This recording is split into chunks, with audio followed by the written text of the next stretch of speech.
அனைவருக்கும் வணக்கம். ஒவ்வொரு சட்டமன்ற தேர்தலின் பொழுதும் விவசாயிகளுடைய பிரதான கோரிக்கை கடன் தள்ளுபடி வேண்டும். சட்டமன்ற தேர்தலில் ஒவ்வொரு அரசியல் கட்சியும் தேர்தல் வாக்குறுதி அளிப்பது வழக்கம்.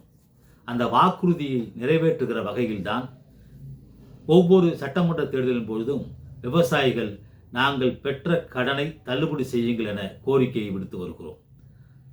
அதே கோரிக்கை எதிர்வரும் 2026ஆம் ஆண்டு சட்டமன்ற தேர்தலுக்காகவும் எங்களுடைய கோரிக்கை ஒலிக்க துவங்கியிருக்கிறது. 2006ஆம் ஆண்டு இதே போல நாங்கள் கோரிக்கை வைத்தோம். அப்போது திராவிட முன்னேற்ற கழகம் தன்னுடைய தேர்தல் அறிக்கையிலே நாங்கள் ஆட்சி பொறுப்பு ஏற்றால் கடனை தள்ளுபடி செய்வோம் என்று அறிவித்தார்கள். அந்த அடிப்படையில் திமுக வெற்றி பெற்று கருணாநிதி அவர்கள் முதலமைச்சராக பொறுப்பேற்ற போது முதல் கையெழுத்தாக தமிழ்நாட்டில் இருக்கக்கூடிய தொடக்க வேளாண்மை கூட்டுறவு கடன் சங்கங்கள் நிலவள வங்கிகளில் பெற்ற கடன்களாக 7400 கோடி ரூபாயை தள்ளுபடி செய்கிறோம் என்று அறிவித்தார். அந்த அறிவிப்பு என்பது விவசாயிகளிடத்தில் ஒரு பெரும் விலகல் மூச்சை உருவாக்கியது. கடனிலிருந்து விடுதலை அடைந்தோமே என்கிற ஒரு பெருமூச்சு விட்டோம். அதற்கு பிறகு தொடக்க வேளாண்மை கூட்டுறவு கடன் சங்கங்களில் பெற்ற கடனை தள்ளுபடி செய்தீர்கள், தேசியமயமாக்கப்பட்ட வங்கிகளில் பெற்ற எங்களுடைய கடனை தள்ளுபடி செய்ய வேண்டும் என பெரும்பாலான விவசாயிகள் குரல் கொடுத்தார்கள். அப்பொழுது 2009ஆம் ஆண்டு நாடாளுமன்ற தேர்தலுக்காக பல அரசியல் கட்சிகள் வாக்குறுதி அளித்தார்கள். அந்த வாக்குறுதியின் அடிப்படையில் காங்கிரஸ் கட்சி அளித்த வாக்குறுதியில் தேசம் முழுவதும் தேசிய மயமாக்கப்பட்ட வங்கிகளில் பெற்ற விவசாயிகளுடைய பயிர்க்கடனை தள்ளுபடி செய்வோம் என்று அறிவித்தார்கள். மன்மோகன் சிங் தலைமையிலான காங்கிரஸ் அரசு அமைந்தது. நிதியமைச்சராக ப. சிதம்பரம் அவர்கள் பொறுப்பேற்றார். 62,000 கோடி ரூபாய் தேசிய மயமாக்கப்பட்ட வங்கிகளில் விவசாயிகள் பெற்ற கடன் இருக்கிறது, அதை தள்ளுபடி செய்வதாக அறிவித்தார். அதற்கு பிறகு ஒரு மாதம் கழித்து கூடுதலாக 11,000 கோடி ரூபாய் தள்ளுபடியிலே கணக்கு பார்ப்பதில் விடுபட்டு விட்டது. எனவே 62,000தோடு 11,000 கோடியையும் சேர்த்து மொத்தம் 72,000 கோடி ரூபாயை தள்ளுபடி செய்து விவசாயிகளுக்கு அதற்கான அத்தாட்சி சான்றும் வழங்கப்பட்டது. அதற்கு பிறகு 2011ஆம் ஆண்டு சட்டமன்ற தேர்தலிலே அந்த கோரிக்கை சற்றே எடுபடவில்லை. காரணம், ஆட்சி மாற்றம் தேவை என்கிற விவசாயிகளுடைய மனநிலையில் கடன் தள்ளுபடி கோரிக்கை எழாமல் இருந்தது. அதுபோல் 2016ஆம் ஆண்டு எங்களுடைய கோரிக்கையை மீண்டும் வலியுறுத்திய நிலையில் அப்போது இருந்த மாண்புமிகு தமிழ்நாடு முதலமைச்சர் அம்மையார் அவர்கள் 2016ஆம் ஆண்டு விவசாயிகளுடைய கடன் தள்ளுபடி செய்ய வேண்டியது அவசியம் இருக்கிறது. காரணம், அவ்வப்போது பெய்யக்கூடிய அபரிதமான மழையினால் வெள்ளம் உருவாகி இருக்கிறது, புயல் வீசுகிறது, மகசூல் இழப்பு ஏற்பட்டு விவசாயிகள் நட்டமடைந்திருக்கிறார்கள். அவருடைய கடனை 31/3/2016ஆம் ஆண்டு வரை நிலுவையில் இருந்த கடன் சுமார் 5,318 கோடி ரூபாயை தள்ளுபடி செய்தார். இதன் விளைவாக 12,02,000 விவசாயிகள், குறிப்பாக சிறு குறு விவசாயிகள் கடனை தள்ளுபடி செய்யப்பட்டு விவசாயிகள் நிம்மதி பெருமூச்சு விட்டார்கள்.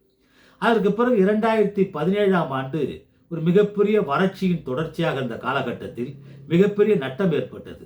அந்த நட்டத்தில் கூட நீங்கள் கடந்த ஆண்டு தேர்தலின் போது அறிவித்து சிறு குறு விவசாயிகள் கடனை தள்ளுபடி செய்தீங்க, பெரிய விவசாயிகளுடைய கடனை தள்ளுபடி செய்யலை, இப்போவும் நட்டம் ஏற்பட்டிருக்கு, அரசாங்கம் ஏதேனும் தள்ளுபடி குறித்த சலுகை அறிவித்தாக வேண்டும்னு சொன்னோம்.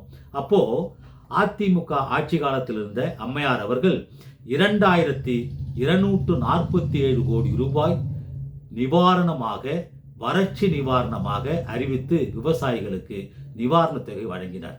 இந்தியாவிலேயே முதலாக ஒரு மாநில முதலமைச்சர் மாநில விவசாயிகளுக்கு வறட்சி நிவாரணம் அறிவித்தது அப்போதுதான் என்பது வரலாறு. அதற்கு பிறகு 2021ஆம் ஆண்டு தேர்தலின் பொழுது மீண்டும் எங்களுடைய குரல் ஒலித்தது, கடன் தள்ளுபடி செய்ய வேண்டும் என.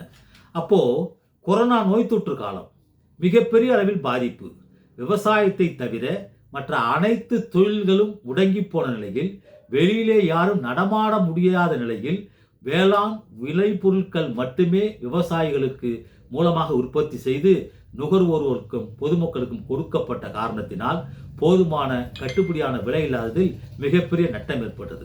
அப்போ சட்டமன்ற கூட்டத்தொடரே கலைவாணர் அரங்கத்தில் நடந்தது. அப்போ மாண்புமிகு அப்போதைய முதல்வர் எடப்பாடியார் அவர்கள் விவசாயியுடைய கோரிக்கைகளில் நியாயம் இருக்கு, கிட்டத்தட்ட ஓராண்டு காலுக்கு மேலாக கொரோனா நோய் தொற்று உச்சத்தில் இருக்கிற காரணத்தால் அவருடைய கடனை தள்ளுபடி செய்வதில் நியாயம் இருக்கிறது என்பதில் எங்களுடைய கோரிக்கையின் வழியை உணர்ந்து 110 விதியின் கீழே கலைவாணர் அரங்கில் நடந்த சட்டமன்ற கூட்டத்தொடரிலேயே அறிவித்தார். அவர் சொன்னது 31/1/2021 வரை நிலுவையில் இருக்கக்கூடிய கூட்டுறவு வங்கிகளில் பயிர்க்கடன் பெற்ற 16,43,000 விவசாயிகளுடைய கடனான 12,110 கோடி கடனை தள்ளுபடி செய்கிறேன் என்று அறிவித்தார். ஒரு மிகப்பெரிய வரலாற்று சிறப்பு நிகழ்வாக நாங்கள் அதை பார்க்கிறோம். வறட்சி நிவாரணம் கொடுத்தது, கடன் தள்ளுபடி செய்தது, 5 ஆண்டுகளுக்கு ஒரு முறை இந்த தள்ளுபடி சலுகை தொடர்ந்தது. இது எல்லாம் எங்களுக்கு ஒரு மிகப்பெரிய கடன் விடுதலையிலிருந்து நாங்கள் விடுபட்டோம் என்கிற மனநிறைவில்தான் 2021 தேர்தலிலும் இந்த கடன் தள்ளுபடி செய்ய வேண்டும் என்ற கோரிக்கை எழுந்தது. அப்போது எழுந்த கோரிக்கை என்பது கல்வி கடன் தள்ளுபடி செய்ய வேண்டும், நகை கடன் தள்ளுபடி செய்ய வேண்டும் என்கிற கோரிக்கையாகத்தான் விவசாயிகள் எழுப்பினார்கள். அப்போது தேர்தலிலே வாக்குறுதி அளித்த திராவிட முன்னேற்ற கழகம் நாங்கள் ஆட்சி பொறுப்பேற்றால் நகை கடனை தள்ளுபடி செய்வோம், கல்வி கடனை தள்ளுபடி செய்வோம் என்று அறிவித்தார்கள். வெற்றியும் பெற்றார்கள், ஆட்சியில் அமர்ந்தார்கள். ஆனால் அவருடைய முதல் அறிவிப்பு நகை கடன் என்பது ஒவ்வொரு விவசாயிகளும் பயிருக்காக அடமானம் வைத்து கடன் பெற்றிருந்தால் 39 கிராம்களுக்கு மட்டுமே கடன் தள்ளுபடி செய்யப்படும் என்கிற ஒரு அறிவிப்பு விவசாயிகளிடத்திலே ஒரு மிகப்பெரிய பேரிடியாக இருந்தது. அதிமுக ஆட்சி காலத்தில் இது போன்ற கடன் தள்ளுபடி சலுகை அறிவிக்கப்படுகிற பொழுது எந்த நிபந்தனையும் கிடையாது. ஆனால் விவசாயிகளால் ஏகோபித்த ஆதரவோடு வெற்றி பெற்ற திராவிட முன்னேற்ற கழகம் ஏமாற்றுகிற வேலையாக முதலாக நிபந்தனையுடன் கூடிய நகை கடன் தள்ளுபடியை அறிவித்தது விவசாயிகள் பெரும்பாலானவர்களுக்கு மிகப்பெரிய ஏமாற்றமும் அதிர்ச்சியும் ஏற்பட்டது. சரி, அதற்கு பிறகு கல்வி கடன் தள்ளுபடி செய்வீர்கள் என்று சொன்னீர்களே, அதை செய்வீர்களா என்று கேட்கிற போது அதை பற்றி இன்றளவு கூட திராவிட முன்னேற்ற கழக அரசு வாய் திறக்கவில்லை என்பது மிகப்பெரிய ஏமாற்றம். ஆனால் திமுக அறிவிக்கக்கூடிய சலுகைகளை எல்லாம் ஆதாயத்திற்கானவை என்பதை நாம் இங்கு உணர்த்தியாக வேண்டும்.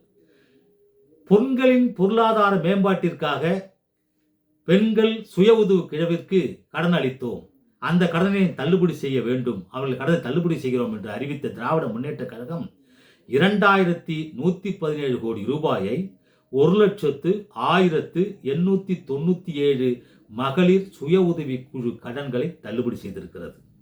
இதன் வாயிலாக 10,56,296 பெண்கள் பலனடைந்திருக்கிறார்கள்.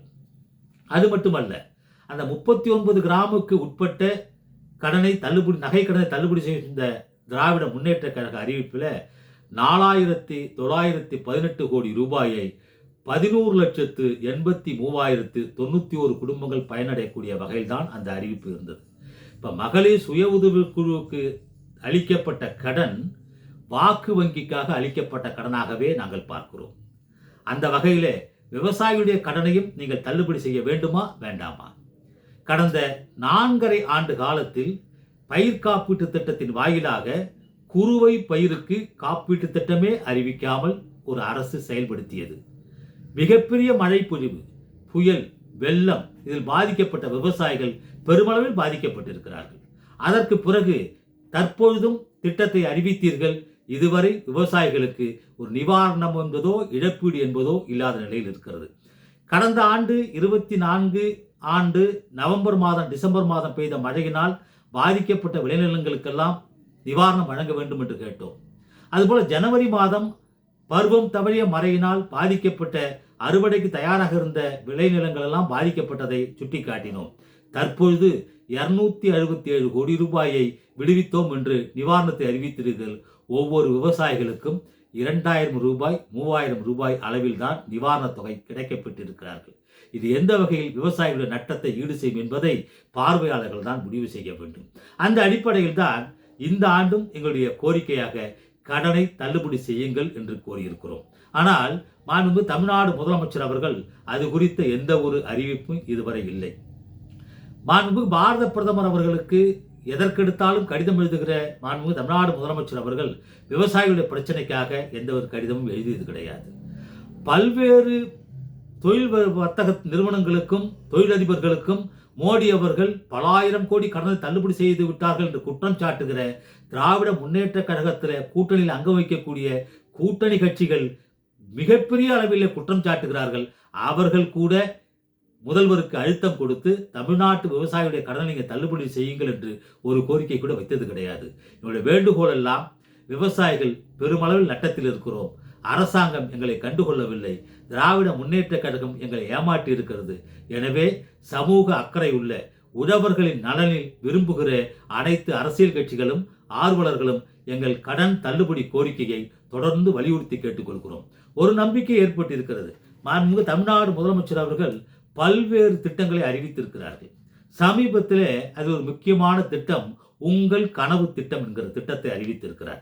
அந்த திட்டத்தினுடைய சிறப்பம்சம் என்னவென்றால், தன்னார்வலர்கள் தமிழ்நாட்டில் இருக்கக்கூடிய 1,91,00,000 குடும்பங்களுக்கு நேரடியாக சென்று குடும்ப உறுப்பினர்களிடத்தில் உங்களுடைய கனவு திட்டம் என்ன என்பதை படிவத்தில் எழுதி வாங்கி என்னிடத்தில் சமர்ப்பிப்பார்கள், நான் நிச்சயம் நிறைவேற்றுவேன் என்று கூறியிருக்கிறார்.